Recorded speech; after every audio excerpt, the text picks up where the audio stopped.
G'day, so this video is all about trying to show how we factorise non-monic trinomials. Now remember that a trinomial comes in the form of ax squared plus bx plus c.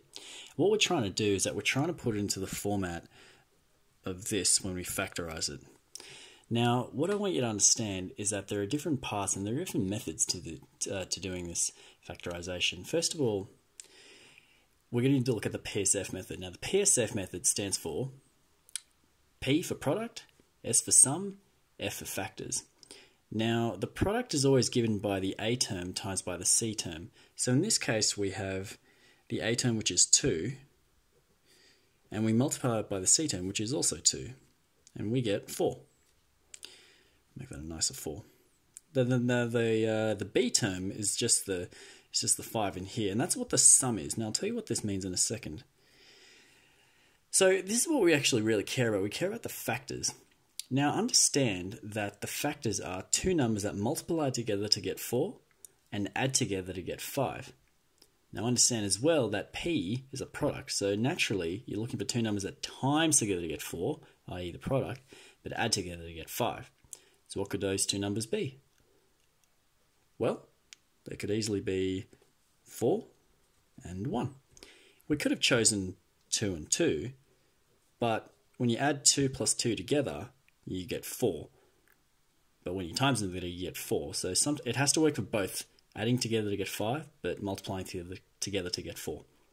So what do we do from then on? Well, what we do, right, is that we simply say to ourselves, okay, well, we can split up this 5x in terms of 4x plus 1x. Okay, now obviously you don't have to write the 1 next to the x because that's assumed. But what we do is that we rewrite this whole thing out as 2x squared plus, now I'll just do it in a different colour, 4x plus 1x plus 2. Now remember, I haven't actually changed anything here. That's the same as what I had before. That's the same 5x.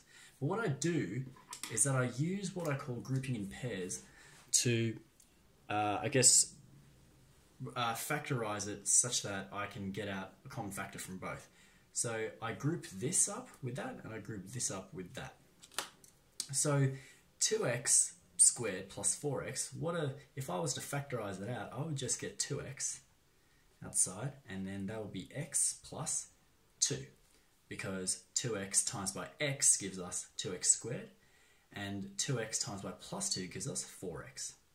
Now on this side, I can't really factorise out anything except for a 1, so I'm just going to factorise out that 1 there. I'm just left with x plus, now 1 times by something gives us 2, that number has to be 2. Notice how these two are exactly the same. If those two are exactly the same, then I can actually factorise it out even further. So if I factor them out together, I will just get x plus 2 outside of 2x plus 1. And there you have it.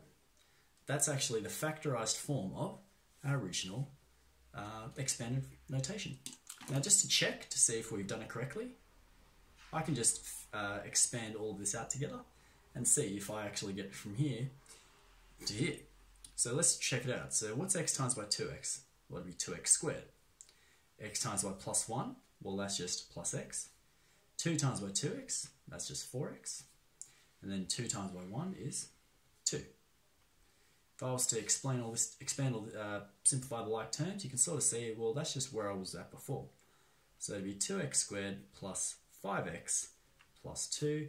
That checks out with this, and that means I have done it correctly.